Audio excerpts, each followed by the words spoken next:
So welcome to our channel broken codes. तो आज का ये वीडियो है उत्तराखंड अपर पीसीएस के बारे में। जो भी स्टूडेंट सेल्फ स्टडी कर रहे हैं अपर पीसीएस के लिए, तो ये वीडियो उनके लिए बहुत ही इंपॉर्टेंट है, क्योंकि वो अपनी तैयारी या तो ऑनलाइन रिसोर्सेज से करते हैं, यूट्यूब की हेल्प से या फिर कुछ बेसिक बुक्स की हेल्प से। तो मैं ये वीडियो उन्हीं को ध्यान में रखते हुए बना रहा हूँ, जिससे कि उन स्टूडेंट्स की कुछ हेल्प हो सके। आप अगर इस वीडियो को देख रहे हैं तो बीच में अगर आप इस वीडियो को स्किप भी करते हैं तो लास्ट में इस वीडियो को जरूर देखें जो सेल्फ स्टडी कर रहे हैं, क्योंकि लास्ट में बहुत ही इंपॉर्टेंट इन्फॉर्मेशन मैं आपके साथ डिस्कस करने वाला हूँ। तो एक्सपेक्टेड प्रीलिम्स डेट अप्रैल और मई 2022 कही जा रही है, बट ये कोविड सिचुएशन पर डिपेंड करेगा कि ये एग्ज़ाम कब होगा। तो इसको समझने से पहले हम कोविड की सिचुएशन को सबसे पहले समझ लेते हैं। तो यह है फर्स्ट वेव,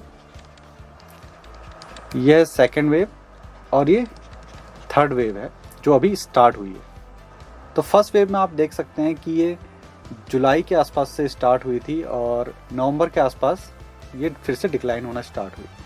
तो ये जो टाइम पीरियड है, जिस टाइम पर सारी रेस्ट्रिक्शंस इम्पोज थी ऑल ओवर इंडिया, जिसमें कॉलेजेस बंद थे, एग्ज़ाम कंडक्ट नहीं हो रहे थे, तो ये टोटल जो टाइम पीरियड है 6 मंथ का है। तो 6 मंथ का टाइम पीरियड था जब सारी चीज़ें बंद थी। तो वैसे अब सेकेंड वेव को अगर हम देखें तो ये अप्रैल के आसपास से लगभग जुलाई और यहाँ पर सितंबर में एग्ज़ाम कंडक्ट होना स्टार्ट हुए थे कुछ, और उसके बाद से कंटिन्यू रहे अभी टिल जनवरी तक। तो अगर हम फर्स्ट वेव और सेकंड वेव का कंपैरिजन करें तो आप यहाँ पर देख सकते हो कि यहाँ पर मैक्सिमम 1 लाख केस थे और यहाँ पर इसके 4 टाइम्स 4 लाख के आसपास केस पहुँचे थे। सेकेंड वेव बहुत ही लीथल थी और इसका भी टाइम पीरियड लगभग 6 मंथ का था, जब सारी रेस्ट्रिक्शंस हटी थी लगभग सितंबर के आसपास से। तो इसी तरीके से हम थर्ड वेव को भी कुछ प्रेडिक्ट कर सकते हैं सेकेंड वेव की हेल्प से। तो अब सेकेंड वेव को हम देख सकते हैं। तो सेकेंड वेव एक मैथमेटिकल कर्व की तरह है, जिसे हम कहते हैं बोल्ट्जमैन कर्व। और अगर आप चाहें तो बोल्ट्जमैन कर्व एंड कोविड-19 आप इसको ऊपर देख सकते हैं इंटरनेट में, कैसे कोविड की वेव्स बोल्ट्जमैन कर्व को फॉलो करते हैं। अगर हम सेकेंड वेव का एनालिसिस करके देखें कि थर्ड वेव लगभग कैसे अप्रोच कर सकती है, और यहाँ पर आप देख सकते हो कि 23 जनवरी नए केसेस डेली के 3 लाख, तो 7 डेज का एवरेज लगभग 3 लाख है। तो लगभग ये हो गया 21 लाख केसेस इन 1 वीक। तो जनवरी में ये वेव स्टार्ट हो रही है, तो हम ये कह सकते हैं कि ये वेव बोल्ट्जमैन कर्व को फॉलो करेगी। और अगर ये वेव और ऊपर नहीं जाती है और इसकी पीक और ऊपर नहीं जाती है तो मे बी ये थर्ड वेव जल्दी ख़त्म हो जाए। तो लेकिन इसका मिनिमम ड्यूरेशन आप सेकेंड वेव का देख सकते हो अप्रैल से जुलाई तक, जब केसेस लगभग 50,000 डेली के पहुंच गए थे। तो यहाँ पर भी वही सिचुएशन हो सकती है जब डेली के 50,000 केसेस आएँ और एग्ज़ाम कंडक्ट होना स्टार्ट हो जाएं।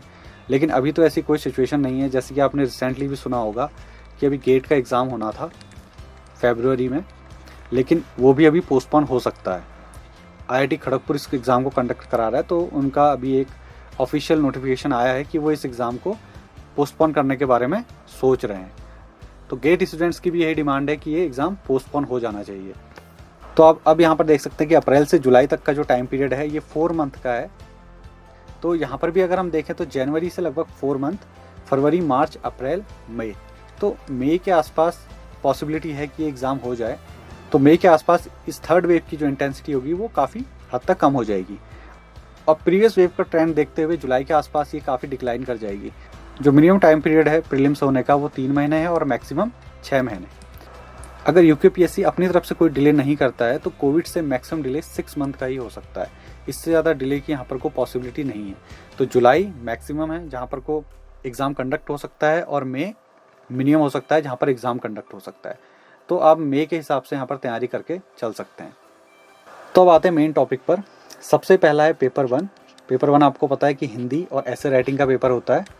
आपके अगर रिमेनिंग पेपर्स चेक करने हैं तो मिनिमम यहाँ पर को 35% मार्क्स लैंग्वेज के पेपर में आने ही आने चाहिए, और ये 300 मार्क्स का पेपर होता है। तो सामान्य हिंदी के लिए बेस्ट बुक है हरदेव बहारी, और ये है वो बुक बाय हरदेव बहारी जिसको आप फॉलो कर सकते हो। तो इसमें मोस्ट ऑफ दी सामान्य हिंदी का जो सिलेबस है वो कवर हो जाएगा। सरकारी और अर्ध सरकारी पत्र, अधिसूचना, कार्यालय ज्ञाप, टिप्पण, विज्ञप्ति और जो भी एग्जेक्ट्रा हैं, ये आपको पता है कि लोअर पीसीएस में भी ये सिलेबस में है। तो जो स्टूडेंट लोअर पीसीएस की तैयारी कर रहे हैं तो उनका तो ऑलरेडी ये कवर हो चुका होगा। और सेकंड यहाँ पर है, 2 यहाँ पर ऐसे आते हैं, और ऐसे के जो टॉपिक्स हैं वो polity, government, environment, social empowerment, women empowerment और उत्तराखंड स्पेसिफिक हो सकते हैं। तो ऐसे की तैयारी के लिए आप न्यूज़पेपर, मैगजीन्स, मेलनी योजना और कुरुक्षेत्र को पढ़ सकते हो। और ये है वो मैगजीन्स, कुरुक्षेत्र और योजना। तो हमने टेलीग्राम चैनल क्रिएट कर दिया है और टेलीग्राम चैनल में आपको कुरुक्षेत्र और योजना मैगजीन्स के PDF वहाँ पर मिल जाएंगे। आप वहाँ से इनको डाउनलोड कर सकते हैं। वैसे ही ज़्यादा कॉस्टली मैगजीन्स नहीं है, लेकिन आप फिर भी अगर इनको नहीं खरीदना चाहते हैं तो इनके PDF आप वहाँ से डाउनलोड कर सकते हैं। अब सेकंड पेपर यहाँ पर देखते हैं। सेकंड पेपर होता है हिस्ट्री का। ये 200 मार्क्स का पेपर होता है। तो मेनली 3 पार्ट्स में यहाँ पर हिस्ट्री है, एंशिएंट, मिडिवल एंड मॉडर्न। और हिस्ट्री ऑफ उत्तराखंड ये स्पेसिफिक है, तो इसके लिए आप फॉलो कर सकते हो NCERT 11th एंड 12th, जहाँ पर आपका मोस्ट ऑफ द पार्ट जो है वो कवर हो जाएगा। और सेकेंड है history book by Vipin Chandra. तो विपिन चंद्र की 2 बुक, जहाँ पर आपका आधुनिक भारत का इतिहास, ये बुक आप फॉलो कर सकते हो। सेकेंड भारत का राष्ट्रीय आंदोलन, तो स्पेशली मेंशन करके दिया हुआ है नेशनल मूवमेंट ऑफ इंडिया, तो ये 2 बुक आप फॉलो कर सकते हो। और उत्तराखंड स्पेसिफिक जो बुक्स हैं ये है बाय अजय सिंह रावत, उत्तराखंड का समग्र राजनीतिक इतिहास। और सेकंड बुक है by doctor Yashwant Singh Katoch. Actually इस बुक के 3 पार्ट हैं और NCERT पढ़ना यहाँ पर बहुत ही इंपॉर्टेंट है। तो NCERT मस्ट रीड बुक है, ये आपको ज़रूर पढ़नी चाहिए। जब आप हायर लेवल की बुक पढ़ते हैं तो फंडामेंटल क्लियर्स होने की वजह से वो बुक्स आपको ईजिली समझ में आ जाती है। तो इसके अलावा 2 बुक्स और हैं। तो यहाँ पर पहली बुक है उत्तराखंड का राजनीतिक, सामाजिक एवं सांस्कृतिक इतिहास बाय घनश्याम जोशी। तो ये मेनली प्रीलिम्स के लिए बेटर है, आप इसको प्रीलिम्स के लिए फॉलो कर सकते हैं इस बुक को। और सेकंड जो बुक है ये है अ कम्प्रिहेंसिव स्टडी ऑफ उत्तराखंड। तो ये बुक लिखी है 2016 के टॉपर हैं अपर PCS उत्तराखंड के हिमांशु कफलतिया। तो ये बुक है ऑलराउंडर। इसमें आपको उत्तराखंड की ज्योग्राफी, उत्तराखंड की हिस्ट्री, उत्तराखंड की इकोनॉमी, उत्तराखंड का कल्चर ETC, तो उत्तराखंड से रिलेटेड आपको सारे पोर्शन इसमें मिल सकते हैं। और ये बुक लाई करती है प्री और मेंस के बीच में। तो इस बुक में ओवरव्यू के साथ साथ आपको एक अच्छा मटेरियल भी यहाँ पर को मिल जाता है, जो आपको अदर बुक्स में नहीं मिलेगा। इसके बाद पेपर 3 है पॉलिटी। ये 200 मार्क्स का है। तो सबसे पहला जो सबसे मोस्ट इम्पॉर्टेंट पार्ट है इसका कॉन्स्टिट्यूशन ऑफ इंडिया, हमारा संविधान बाय सुभाष कश्यप। और पॉलिटी में जो मेन टॉपिक्स हैं गवर्नेंस, पंचायती राज, एडमिनिस्ट्रेटिव इश्यूज, और ये सारे टॉपिक्स आपके कवर हो जाते हैं। भारत की राज्य व्यवस्था बाय लक्ष्मीकांत। तो ये बुक तो UPSC के स्टूडेंट्स हों या किसी भी स्टेट PCS के जो स्टूडेंट हो वो इस बुक को फॉलो करते हैं। तो आप भी यहाँ पर इस बुक को फॉलो कर सकते हो। और NCERT 6 to 12 फॉर पॉलिटी।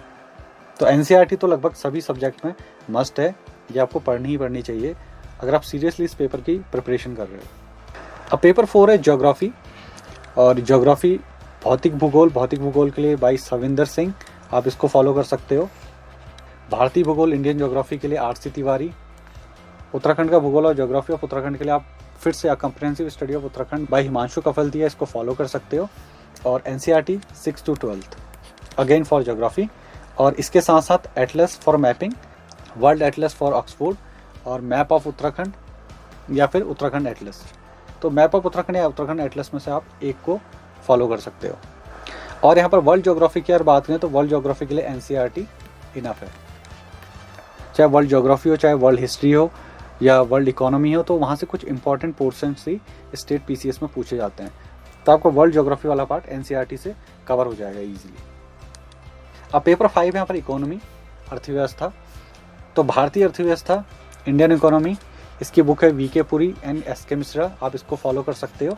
और दूसरा है उत्तराखंड की अर्थव्यवस्था, इकोनॉमी ऑफ उत्तराखंड, अगेन यहाँ पर को अ कम्प्रिहेंसिव स्टडी ऑफ उत्तराखंड। और इसके साथ साथ NCERT 11th एंड 12th, ये मस्ट रीड है। पेपर 6 है science and technology. NCERT science and technology 9th and 10th। Most of the portion science and technology का आपका 9th और 10th वाली बुक से ही कवर हो जाएगा। और जो कंप्यूटर, इंटरनेट, साइबर सिक्योरिटी वाला पार्ट है, तो आप इसके लिए कोई भी एक बुक, फंडामेंटल ऑफ कंप्यूटर्स करके आप कोई भी बुक यहाँ पर को फॉलो कर सकते हो for computer, internet and cyber security. और NCERT biology 11th and 12th यहाँ पर इसलिए इम्पॉर्टेंट है क्योंकि कुछ पोर्शंस ऐसे हैं साइंस एंड टेक्नोलॉजी में, खासकर बायोलॉजी में, जो 9th और 10th की बुक्स में अवेलेबल नहीं है। तो आपको इसके लिए 11th एंड 12th की बायोलॉजी की बुक सिलेक्टिव स्टडी यहाँ पर करनी है, सिलेबस को फॉलो करके, कि जो पार्ट्स 9th और 10th की साइंस में नहीं दिए हुए हैं वो आप 11th और 12th से यहाँ पर कवर कर सकते हैं। नेक्स्ट और लास्ट पेपर है यहाँ पर पेपर 7, जनरल एप्टीट्यूड और मैथमेटिक्स एंड एथिक्स। तो जो स्टूडेंट्स यहाँ पर मैथ्स बैकग्राउंड के हैं, साइंस बैकग्राउंड के लिए, तो उनके लिए NCERT 9th 10th इनफ है, क्योंकि उनका ऑलरेडी जो मैथमेटिकल पार्ट है वो स्ट्रांग होता है और वो इजीली यहाँ पर से ग्रैब कर लेंगे। लेकिन जिन स्टूडेंट्स का बैकग्राउंड यहाँ पर मैथ्स का नहीं है, साइंस का नहीं है, आर्ट्स के स्टूडेंट्स हैं, तो वो फॉलो कर सकते हैं यहाँ पर RS अग्रवाल को, क्योंकि इस बुक्स में मैथमेटिक्स के जो चैप्टर्स हैं बहुत अच्छे से एक्सप्लेन करके समझाया हुआ है और ईजिली उनको समझ में यहाँ पर से आ जाएगा। और तीसरी बुक है जो आप मैथ्स के लिए फॉलो कर सकते हो, क्विकर मैथ्स, और ये क्विकर मैथ्स आपकी प्रैक्टिस के लिए आपकी हेल्प कर सकती है। तो एथिक्स के लिए यहाँ पर आप लेक्सिकॉन को फॉलो कर सकते हो, चाहे स्टेट PSC हो या UPSC हो। तो एथिक्स वाले पार्ट के लिए most of the students lexicon को भी फॉलो करते हैं। तो ये था एक कम्प्रिहेंसिव स्टडी मटेरियल। जो भी स्टूडेंट्स सेल्फ स्टडी कर रहे हैं फॉर अपर PCS, तो वो इन बुक्स को और इन मटेरियल्स को फॉलो कर सकते हैं। तो अब बात कर लेते हैं कोचिंग नोट्स के बारे में। तो कोचिंग नोट्स को हम ऐसे समझ सकते हैं, सपोज ये है कोचिंग की क्लास, तो जिन भी स्टूडेंट्स ने कभी कोचिंग अटेंड की होगी तो वो इसे आसानी से समझ पाएंगे। सपोज ये है कोचिंग क्लास और यहाँ पर 2 या 3 घंटे की एक कोचिंग क्लास चली, तो इस क्लास का जो 10% है, ये 10% है क्लास नोट्स, और जो इसका 90% पार्ट है यह है अंडरस्टैंडिंग। तो देखो, जो भी स्टूडेंट्स कोचिंग ज्वाइन करता है वो कोचिंग नोट्स के लिए कभी कोचिंग ज्वाइन नहीं करता, वो कोचिंग ज्वाइन करता है अंडरस्टैंडिंग के लिए, अपने उस सब्जेक्ट के फंडामेंटल क्लियर करने के लिए और उस सब्जेक्ट के कॉन्सेप्ट्स को समझने के लिए। क्योंकि कोचिंग नोट्स तो आपको कहीं भी मार्केट में मिल जाएंगे, किसी फैकल्टी के, कोई भी फैकल्टी है, तो हम किसी भी कोचिंग की बात करें तो उनका जो सब्जेक्ट मटेरियल होता है वो सब्सिक्वेंट ईयर में 95% सेम होता है, सिर्फ 5% का ही चेंज होता है। तो आप पिछले साल के कोचिंग नोट्स लेकर के भी उस क्लास में बैठ सकते हैं, जहाँ पर आप जो नई जो 5% चीज़ें बताई हुई हैं तो उनको अपने पुराने कोचिंग के नोट्स जो आपने मार्केट से लिए हुए हैं उनको ओवरराइट कर सकते हैं। अब देखो, जो स्टूडेंट्स कोचिंग अटेंड करते हैं तो 10% जो उनके नोट्स हैं वो 10% नोट 90% चीज़ों को रिकॉल करने के लिए हैं। लेकिन जो स्टूडेंट्स जिन्होंने कोचिंग अटेंड नहीं की और उन्होंने कभी सीरियस स्टडी नहीं की है, तो उनके लिए जो कोचिंग नोट्स हैं ये वर्थलेस हैं। तो कोचिंग के नोट्स उनको तब तक समझ में अच्छे से नहीं आएंगे जब तक उन्होंने उस सब्जेक्ट की सीरियसली स्टडी नहीं की है। तो कोचिंग नोट्स कहाँ पर हेल्पफुल होते हैं? सपोज आपने एक नाम सुना होगा, मुरनाल सर। ये इकोनॉमी के टीचर हैं और बहुत अच्छे इकोनॉमी पढ़ाते हैं। तो आप अगर मुरनाल सर्स इकोनॉमी करके यूट्यूब में सर्च करेंगे तो आपको वहाँ पर इनके लेक्चर्स मिल जाएंगे। तो अब आप देख सकते हैं कि कोचिंग के नोट्स कैसे हेल्पफुल होंगे। आपने मार्केट से कोचिंग के नोट्स ले लिए और यूट्यूब में आपको इनके लेक्चर्स मिल गए। तो सबसे पहले आप क्या करेंगे, यूट्यूब में अगर इनके लेक्चर्स को यहाँ पर स्टडी करेंगे, फिर उसके बाद इनके कोचिंग के नोट्स देखेंगे, तो कोचिंग के नोट्स आपको 100% आपको समझ में आएंगे। सपोज ना तो आपने इकोनॉमी की NCERT पढ़ी है, ना ही यूट्यूब में किसी इकोनॉमी की फैकल्टी के लेक्चर्स देखे हैं, और आप डायरेक्ट कोचिंग नोट्स अगर पढ़ते हैं तो आपके कोचिंग नोट्स समझ में नहीं आएंगे। जब तक आप NCERT से अपने फंडामेंटल्स क्लियर नहीं करेंगे तब तक आपको कोचिंग के किसी भी सब्जेक्ट के नोट ईजिली समझ में नहीं आएंगे, क्योंकि नोट्स में सब कुछ बहुत ही कंसाइज मैनर में लिखा होता है। अगर आप पहले उस सब्जेक्ट की NCERT पढ़ते हैं, सपोज चाहे वो ज्योग्राफी हो, हिस्ट्री हो या इकोनॉमी हो, पॉलिटी हो, और उसके बाद अगर आप किसी कोचिंग के नोट्स पढ़ते हैं तो वो आपको ईजिली समझ में आएंगे, और जो 90% वाला जो गैप है ये फुलफिल हो जाएगा NCERT से। तो अब देखते हैं कुछ एक्स्ट्रा सपोर्टिंग मटेरियल। तो एक्स्ट्रा सपोर्टिंग मटेरियल मेनली है करंट अफेयर्स के लिए। तो यहाँ पर न्यूज़पेपर की बात करें, चाहे हिंदी या इंग्लिश में हो, मैगजीन्स, योजना, कुरुक्षेत्र, प्रतियोगिता दर्पण, या किसी कोचिंग स्पेसिफिक की कोई मैगजीन। तो कोचिंग स्पेसिफिक मैगजीन कुछ फ्रीली अवेलेबल भी हैं जिन्हें आप इजीली डाउनलोड कर सकते हो। और योजना, कुरुक्षेत्र, तो इनके PDF आपको हमारे चैनल पे मिल जाएंगे। और प्रतियोगिता दर्पण, वैसे इसमें कुछ ही पार्ट प्रतियोगिता दर्पण में काम का होता है। अगर आप न्यूज़पेपर, मैगजीन्स या सब कुछ पढ़ रहे हैं, इनमें से सब कुछ पढ़ रहे हैं, तो यहाँ पर को आपकी टाइम की वेस्टिंग है। आपको न्यूज़पेपर में सिर्फ एडिटोरियल पढ़ने चाहिए और कुछ जो इंपॉर्टेंट न्यूज़ है उसको आप पढ़ सकते हो। और दूसरा, या तो आप योजना, कुरुक्षेत्र मैगजीन को पढ़ें या फिर किसी कोचिंग स्पेसिफिक मैगजीन को पढ़ें। तो दोनों में से आप किसी एक को यहाँ पर सिलेक्ट कर सकते हो। तो प्रेस इन्फॉर्मेशन ब्यूरो की साइड में जो इन्फॉर्मेशन होगी वो आपकी मैगजीन्स, न्यूज़पेपर से मैच करेगी। तो आप इन दोनों में से किसी एक को फॉलो कर सकते हैं। तो prsindia.org की साइड में गवर्नमेंट जो नई पॉलिसीज़ लाई है उनके पॉलिसी रिव्यू, बिल की समरीज, कमेटी की रिपोर्ट्स और कॉन्स्टिट्यूशनल अमेंडमेंट जो हुए हैं उनकी समरी यहाँ पर को अवेलेबल होती है। तो सेल्फ स्टडी वाले स्टूडेंट्स के लिए कुछ एक्स्ट्रा सपोर्टिंग मटेरियल है जो उनको फ्रीली अवेलेबल हो जाएगा ऑन द इंटरनेट। आप में से बहुत सारे स्टूडेंट्स होंगे जिन्होंने यहाँ पर ग्रेजुएट लेवल का एग्ज़ाम दिया होगा और लोअर PCS का एग्ज़ाम दिया होगा। तो आप यहाँ से कैसे अपर PCS के लिए इन एग्ज़ाम से अपने आप को जज कर सकते हैं? तो वो कुछ ऐसे, सपोज 60% से अगर आपके अबव मार्क्स आ रहे हैं, चाहे वो लोअर पीसीएस का 100 पार्ट्स वाला जो 100 मार्क्स का एग्ज़ाम था सिर्फ वही, और ग्रेजुएट लेवल वाले एग्ज़ाम में भी अगर आपके 60% से ज़्यादा मार्क्स आ रहे हैं तो आप यहाँ पर कोई 80/20 के रेशियो में तैयारी कर सकते हैं। इट मीन्स आप 80% जो अपनी तैयारी है वो मेंस को दे सकते हैं और 20% जो अपनी प्रिपरेशन है वो प्रीलिम्स को दे सकते हैं। क्योंकि मेंस में आपको पता है कि यहाँ पर को राइटिंग बहुत इंपॉर्टेंट है, जो भी चीज़ आप पढ़ते हैं उसकी राइटिंग प्रैक्टिस बहुत इंपॉर्टेंट है, और प्रीलिम्स में ऐसा कुछ नहीं है। प्रीलिम्स में सिर्फ आपको स्टडी करनी होती है। जैसे कि आपने लोअर पीसीएस के एग्ज़ाम में देखा था कि जो 50 मार्क्स का एप्टीट्यूड और रीजनिंग था तो उसमें से स्टूडेंट्स के 48, 49 इतने मार्क्स भी आए हैं। तो जिन भी स्टूडेंट्स के 55 या 60% मार्क्स आए हैं तो इस तरीके को फॉलो कर सकते हैं। और जो स्टूडेंट जिनके 45% या 50% मार्क्स, इससे कम मार्क्स आए हैं, तो उनके लिए तरीका क्या है कि वो यहाँ पर को प्रीलिम्स में अपना ज़्यादा फोकस करें एज़ कम्पेयर टू मेंस। तो आप इस चीज़ को इस तरीके से समझ सकते हैं कि यहाँ पर 3 दरवाजे हैं। पहला है प्री, सेकंड दरवाजा है यहाँ पर को मेंस, और थर्ड दरवाजा है इंटरव्यू। और जब आपको प्री के दरवाजे की चाबी मिलेगी तभी आप मेंस के दरवाजे तक पहुँच सकते हो। फिर आप मेंस के दरवाजे की चाबी मिलेगी तो आप फिर इंटरव्यू तक पहुँचोगे। तो यहाँ से कोई डायरेक्ट वे नहीं है मेंस तक जाने का। तो वो स्टूडेंट जिनके लोअर पीसीएस और ग्रेजुएट लेवल वाले एग्जाम में 45 to 50% मार्क्स या उससे कम आ रहे हैं तो अपनी स्टडी को प्रीलिम्स सेंटर्ड बनाएं। क्यों? क्योंकि जब तक उनका प्रीलिम्स का एग्ज़ाम क्वालिफाई नहीं होगा तब तक वो अपना मेंस नहीं दे सकते। उसके बाद कोई फ़र्क नहीं पड़ता कि उन्होंने मेंस के लिए अभी कितनी तैयारी की, क्योंकि उनका पहला टारगेट यहाँ पर प्रीलिम्स होना चाहिए। तो यहाँ पर जो 60% वाले स्टूडेंट हैं उनका MCQ या जनरल स्टडीज़ वाला पोर्शन है वो काफ़ी स्ट्रॉन्ग है, इसलिए उनके यहाँ पर 60% मार्क्स आए हैं। तो अगर 45 to 50% वाले स्टूडेंट्स भी इस तरीके को फॉलो करेंगे तो हो सकता है कि उनका यहाँ पर प्रीलिम्स ही ना निकले, क्योंकि मेंस के लिए आपको किसी भी सब्जेक्ट की काफ़ी डीप नॉलेज चाहिए होती है और वो टाइम कंज्यूमिंग प्रोसेस है एज़ कम्पेयर टू प्री। तो प्रीलिम्स का कोई पोर्शन आप बहुत ही कम टाइम में कवर कर सकते हैं, और मेंस का एक छोटा सा पोर्शन कवर करने के लिए आपको वहाँ पर राइटिंग प्रैक्टिस भी करनी है और मटेरियल भी सर्च करना है, उसको समझना भी है, तो उसके लिए आपको बहुत ज़्यादा टाइम देना पड़ेगा। बट प्रीलिम्स में ऐसा नहीं है।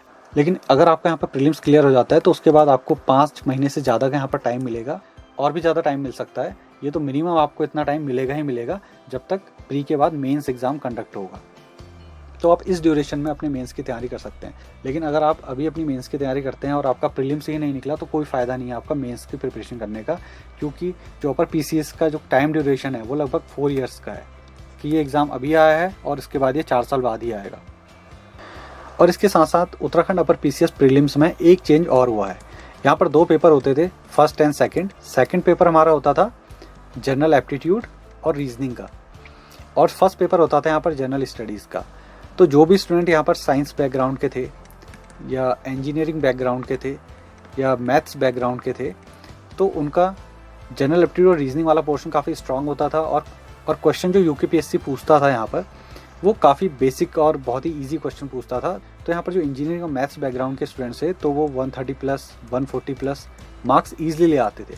तो उन्हें पेपर 1 में 50-60 मार्क्स की ज़रूरत होती थी आउट ऑफ 150, तो ईजिली प्रीलिम्स उनका क्लियर हो जाता था। लेकिन इस बार ऐसा नहीं है, क्योंकि सेकंड पेपर सिर्फ क्वालिफाइंग है और फर्स्ट पेपर के बेसिस पर ही प्रीलिम्स की मेरिट लिस्ट बनेगी।